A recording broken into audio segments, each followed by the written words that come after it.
سبيل الدموع سبيل مريح تنهدى يا صاحي كي تستريح وبث Magnet rezeki satu sama terhubung. Alhamdulillah wassalatu wassalamu ala rasulillah wa ala alihi wa sahbihi wa wala amma ba'da. Alhamdulillah senang sekali bisa bertemu kembali di channel YouTube Magnet Rezeki. Saya doakan semoga teman-teman semua mendapatkan keberkahan, kemuliaan, kejayaan dari Allah Subhanahu wa taala sehingga Anda menjadi kaya, jaya, berkah, mulia dan semakin dekat dengan Allah Subhanahu wa taala. Baik teman-teman semua, pada kesempatan kali ini kita akan melanjutkan materi kita dan ini adalah video yang kedua berjudul Landasan Magnet Rezeki. Apakah Anda percaya ada keajaiban? Ya, ini pertanyaan yang sama yang saya sampaikan di ujung video yang pertama ya. Kemudian ini juga yang ingin saya tanyakan kepada Anda semua. Apakah Anda percaya dengan keajaiban? Apakah ada keajaiban itu? Ya, apa sih keajaiban itu? Keajaiban itu adalah sesuatu yang sangat kita inginkan, yang bagus, yang sempurna, yang tiba-tiba datang pada kehidupan kita tanpa perhitungan, tanpa logika, tanpa penjelasan matematis gitu. Kemudian tiba-tiba dia datang pada kehidupan kita. Nah sekarang pertanyaannya adalah, Anda percaya nggak kalau ada keajaiban pada kehidupan Anda? Karena magnet rezeki adalah sebuah ilmu yang berada di ranah keajaiban. Jika Anda percaya, maka Anda akan dapatkan keajaibannya. Dan sebaliknya. Ada satu pernyataan yang bagus sekali dari ilmuwan yang luar biasa terkenal, Albert Einstein. Beliau mengatakan bahwa ada dua pola hidup. Yang pertama adalah menganggap bahwa tidak ada keajaiban dalam kehidupan kita. Dan yang kedua adalah menganggap bahwa seluruh kehidupan adalah keajaiban. Dan Anda adalah benar. Saya pribadi memilih untuk percaya bahwa seluruh hidup adalah keajaiban dari Allah Subhanahu wa taala. Anda menonton YouTube ini adalah keajaiban yang Allah Subhanahu wa taala ciptakan untuk Anda, ya. Kita ada di tempat ini sekarang adalah sebagai sebuah keajaiban dari Allah. Nah, pertanyaan kedua yang ingin saya tanyakan kepada Anda adalah, untuk apa kisah-kisah ajaib di dalam Al-Qur'an? Ya, ada banyak sekali kisah-kisah ajaib yang diceritakan oleh Allah Subhanahu wa taala di dalam firman-Nya. Nabi Musa membelah lautan, Nabi Daud membengkokkan besi, ya. Kemudian Nabi Ibrahim alaihissalam itu tahan dari api. Nabi Isa alaihissalam menghidupkan tanah liat menjadi burung. Nabi Muhammad SAW mengucurkan air susu dari jari jemarinya. Bahkan beliau ya bisa membelah bulan. Bagi sebagian orang mengatakan bahwa ini adalah kisah dongeng. Tapi bagi kita Muslim, kita mempercayai dan mengimani bahwa keajaiban itu memang terjadi kepada para nabi dan rasul. Nah sekarang pertanyaannya, untuk apa kisah itu diceritakan kepada kita? Mungkin Anda menjawab untuk menambah keimanan, menambah keyakinan, menjadi bukti bahwa beliau adalah benar-benar nabi dan rasul, ya, menjadi bukti kenabian bahwa memang nabi itu ajaib. So setelah itu what next? Apa setelah itu? Apakah hanya sekedar untuk menjadi bukti? Apakah sekedar untuk menambah keimanan? Ya, apa setelah itu? Ya, nah benar sekali. Ya, ilmu atau kisah-kisah keajaiban yang diceritakan oleh Allah Subhanahu wa taala itu ya tujuannya adalah untuk dipraktekkan, ya. Sekali lagi, kisah ajaib yang Allah Subhanahu wa taala ceritakan di dalam Al-Qur'an tujuannya satu. Untuk apa? Untuk dipraktekkan. Untuk Anda semua yang menonton YouTube ini, ya, tujuannya juga sama, ya, untuk dipraktekkan, ya. Makanya saya sering berkelakar kepada peserta seminar, training dan camp yang saya adakan, ya. Kalau Anda memang percaya, so praktek, ya. Keluar dari ruangan ini belah lautan, bisa? Nggak bisa, ya. Nah itu dia. Dari awal kan tadi saya katakan bahwa keajaiban itu ada bagi mereka yang percaya. Kalau nggak percaya emang nggak ada keajaiban. Sebenarnya kitab suci ini sama dengan buku resep, Bapak Ibu, ya. Untuk apa buku resep? Ya, apakah buku resep ini hanya untuk dibaca, dilihat, ya, kemudian dipajang gitu ya untuk menjadi gaya-gayaan, atau buku resep satu tujuannya? Tujuan buku resep diciptakan adalah untuk dipraktekkan, ya, benar sekali, untuk dipraktekkan. So, ya, untuk apa kisah-kisah keajaiban di dalam Al-Quran? Untuk dipraktekkan. Lalu kemudian mungkin ada yang bertanya, Pak Nas, kita kan bukan nabi, kayaknya kok kayaknya kita nggak mungkin dia punya keajaiban gitu kan. Apakah iya kita punya keajaiban? Kita kan bukan nabi. Oke lah kalau begitu. Saya akan ceritakan beberapa kisah yang menjadi landasan dari ilmu magnet rezeki ini ya.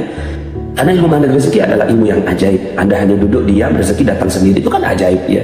Anda berpikir aja, ya Allah saya pengen keliling dunia, insya Allah bisa pergi keliling dunia dengan cara magnet rezeki. Ya Allah saya pengen pergi umrah, nggak perlu pakai uang, nggak perlu pakai ya apapun, Anda bisa berangkat gitu ya. Anda ingin apa? Anda ingin tanah, mobil, ya rumah, bisa pakai ilmu magnet rezeki ini, hanya duduk diam, rezeki datang sendiri.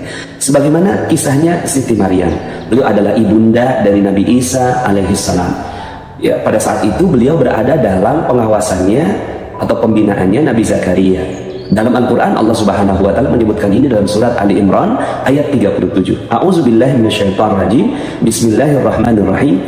Fataqabbalaha rabbuha biqabulin hasanin wa anbataha nabatan hasanan wa kaffalaha Zakaria. Kullama dakhala 'alaiha Zakaria al-mihrab wajada 'indaha rizqa. Ya. Maka diterimalah ya Maryam ini dengan penerimaan yang baik, dirawat dengan baik oleh Zakaria. Nah, kullama dakhala 'alaiha Zakaria al-mihrab. Setiap Zakaria datang ke tempat ibadahnya Maryam, wajada indaha rizqa. Selalu ditemukan rezeki ya di sisinya, yaitu berupa makanan. Ya mungkin hari ini berupa makan apa, ya hari besoknya makan yang lain lagi, hari besoknya ada makanan lagi. Ya, ini adalah sebuah keajaiban bagi Zakaria. Kok bisa gitu ya? Padahal Maryam tidak keluar, tidak masak, tidak belanja, ya, kemudian tidak bekerja. Kenapa kok bisa mendapatkan rezeki, mendapatkan makanan di sisinya? Akhirnya dengan rasa penasarannya, Nabi Zakaria bertanya, "Ya Maryam, anna laki hadza?" Ya Maryam, ini dari mana? Ya, kemudian dengan santainya Maryam menjawab, "Qalat huwa min indillah." Ya, ini dari Allah lah gitu. Dari mana lagi ya? Innallaha yarzuqu may yasha bighairi hisab.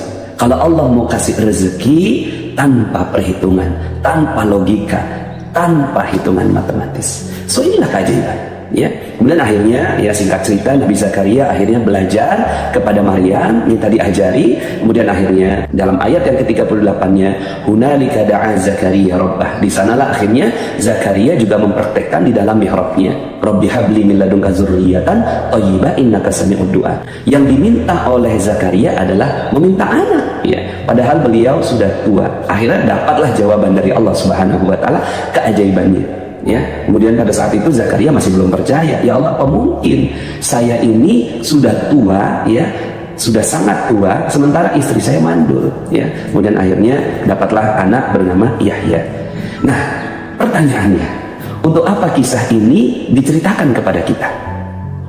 Ya benar, untuk dipraktekkan. Ya, untuk apa lagi? Untuk dipraktekkan. Ya. Lalu kemudian mungkin Anda berkata seperti ini, Pak Nas, kita kan bukan keluarganya Nabi. Oke lah kalau begitu.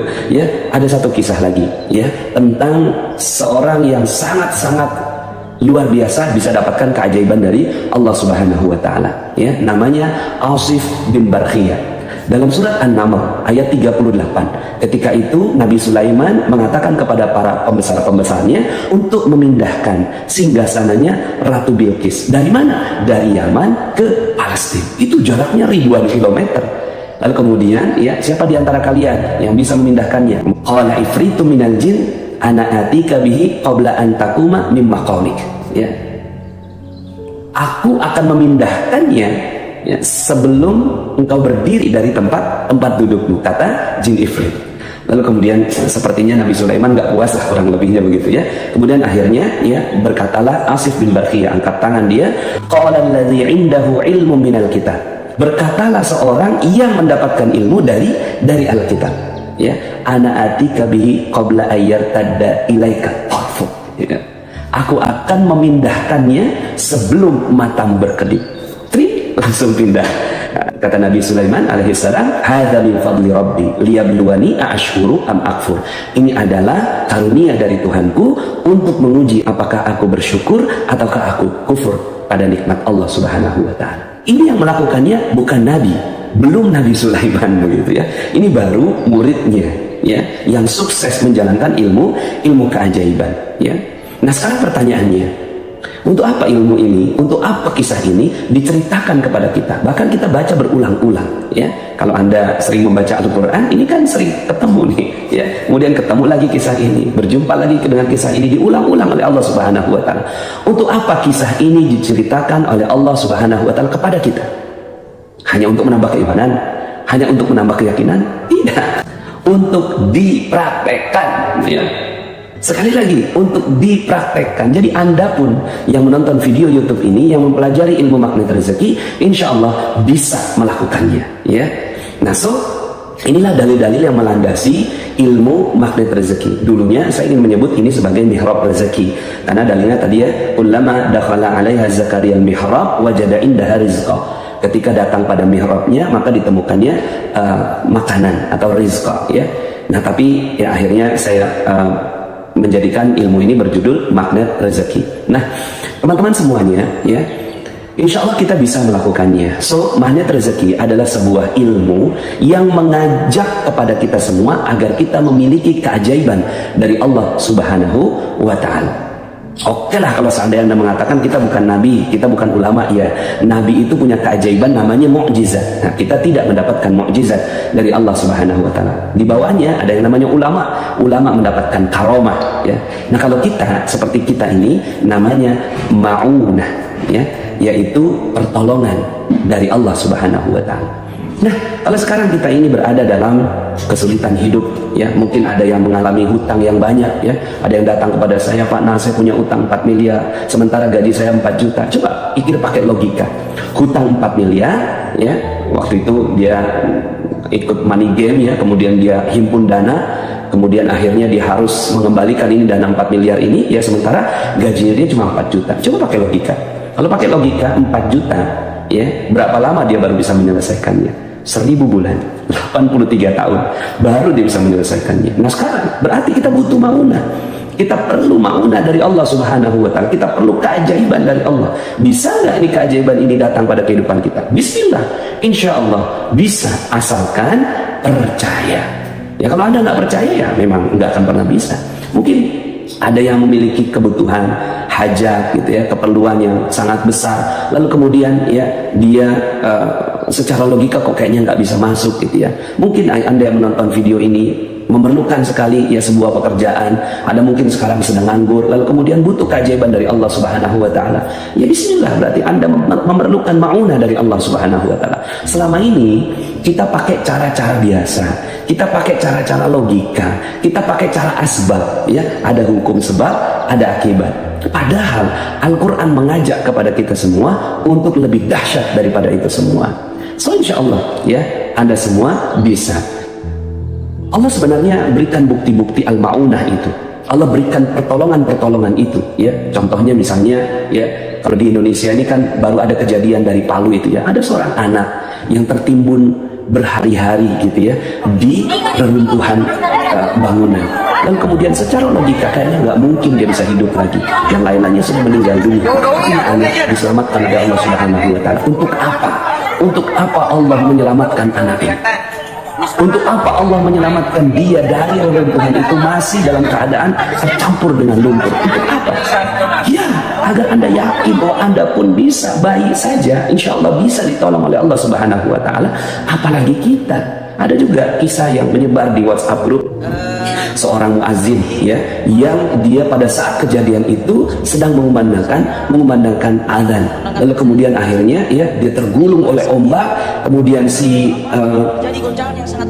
musolanya ini, ya, terbawa, lalu kemudian dia berdoa, ya, di dalam doanya itu, lalu kemudian dikembalikan lagi tempatnya di tempat yang jauh lebih baik. Pertanyaannya, untuk apa muazin ini diselamatkan oleh Allah Subhanahu wa Ta'ala? Ini kisah sekarang, Bapak Ibu.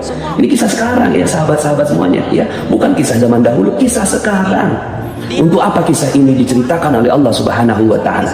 Untuk apa mereka diselamatkan oleh Allah Subhanahu wa Ta'ala? Ya, agar Anda semua yakin dengan Allah Subhanahu wa Ta'ala. Setelah itu praktek. Ilmu magnet rezeki adalah ilmu yang, ya, menjadikan kita semua mampu mendapatkan keajaiban dari Allah Subhanahu wa Ta'ala. Bukan kita yang menciptakan keajaiban, bukan. Kita hanya memesan keajaiban, tapi ada caranya. Ada cara, ya, kita bisa mendapatkan ya, keajaiban dari Allah Subhanahu wa Ta'ala ini ya. So kita akan lanjut dalam video berikutnya ya. Kalau Anda udah nggak sabar lagi menunggu penjelasan saya dalam YouTube, silahkan Anda ke Telegram yang ada di deskripsi di bawah ya, dan silahkan juga ajak teman-teman Anda untuk gabung di channel YouTube ini. Mungkin ada teman-teman Anda yang sedang mengalami kondisi yang sedang memerlukan bantuan dari Allah Subhanahu wa Ta'ala, mungkin dia sedang membutuhkan maunah dari Allah. Yuk aja masuk ke dalam channel ini, semoga kita bisa membantu mereka semua ya. Terima kasih, sampai jumpa dalam video berikutnya. Billahi taufiq wal hidayah. Wassalamualaikum warahmatullahi wabarakatuh.